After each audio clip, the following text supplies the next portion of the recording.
Tapi juga demikian juga ketika pemeriksaan ini, juga sekali lagi saya sampaikan dari Pak Ahmad Kosinudin ya selaku tim kami itu juga mengatakan ini benar-benar pemeriksaan yang di luar batas gitu loh. Kenapa di luar batas? Ya karena baru pada tahap klarifikasi saja undangan itu sudah sampai saksi itu diperiksa ibu-ibu loh ini ya Bu Kurnia tuh dari jam 10 pagi sampai jam 11 malam.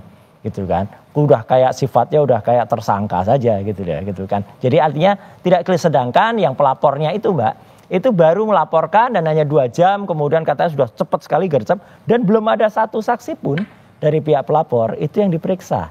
Gitu. Kalau ada imbang dari mereka juga diperiksa, kemudian misalnya semua dokumennya juga ditunjukkan. Sekali lagi saya mengatakan terima kasih kepada Ibu Mega, Presiden kelima kita yang masih masuk pada golongan orang yang waras ya di Republik ini, yang kembali mengungkapkan pendapat. Saya kira pendapat waras ini perlu Mbak diikuti oleh kader-kadernya gitu ya. Gitu. Jadi menurut Anda penyidik juga perlu juga memeriksa seorang Sandi begitu yang juga. Oh iya. Anda kan betul dari karena kan dia itu yang menampilkan dan saya baru bergerak setelah ada postingan dari Sandi pada tanggal 1 April itu. Tanggal 1 April. 1 April.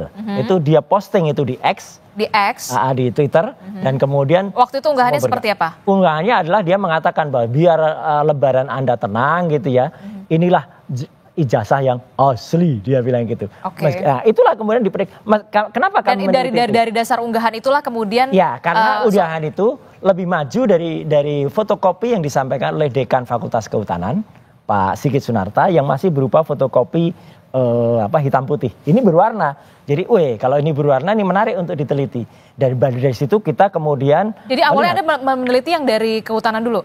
Yang dari kehutanan karena itu saatnya fotokopi itu nggak bisa diteliti. Itu kan fotokopi hitam putih dan ada beredar video, dan dia ketika kami datang ke Jogja waktu itu juga tidak menunjukkan lagi gitu loh. Aneh gitu, Pak Dekannya nggak mengatakan langsung aja nanti dari yang bersangkutan langsung. Akhirnya kami dapat skripsi. Justru ketika dapat skripsi itu Mbak, kami bisa sampaikan skripsinya karena itu primary evidence ya, dan itu skripsi nggak bisa dikatakan salinan gitu ya. Itu skripsi resmi yang disimpan di Universitas Gadjah Mada. Disampaikan oleh siapa waktu itu? Disampaikan oleh wakil rektor. Kepada Anda? Iya, dan saya Dr. Resmond, dan itu kita periksa dan disitulah kita menemukan banyak sekali kejanggalannya.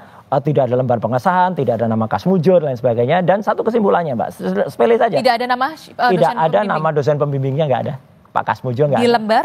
Di lembar di dalam skripsi itu.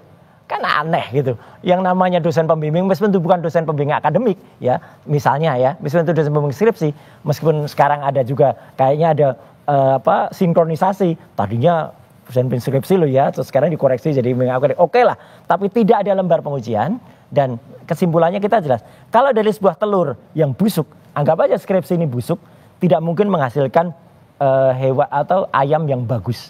Jadi nggak mungkin ada ijazah yang bagus, ijazah yang benar kalau dari skripsinya seperti ini. Kalau nanti misalnya ijazahnya itu dinyatakan otentik gitu, atau misalnya dia asli gitu ya, skripsinya kayak gini kok bisa ijazah asli? Biar masyarakat yang menilai. Apa langkah yang akan Anda lakukan selanjutnya? Ketika memang nanti memang pihak kepolisian mengatakan ini otentik. Kalau otentik kita lihat dulu keterangannya. Saya tadi sampaikan kan, detailnya seperti apa.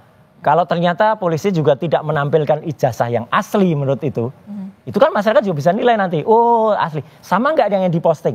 Ternyata kalau sama, ya berarti kami juga menganalisis subjek yang sama gitu. Tapi kalau ternyata itu beda, nah ini masuk ke pasal 32 atau 35, ada seseorang yang namanya Sandi itu ya, itu yang kemudian sempat memposting sesuatu yang dianggap asli padahal tidak asli. Masuklah itu, harusnya dia yang kena pasal 32 dan 35 Undang-Undang ITE. Gimana Prof Hipnu? Anda melihatnya dengan penjelasan ini agak sedikit kompleks ya?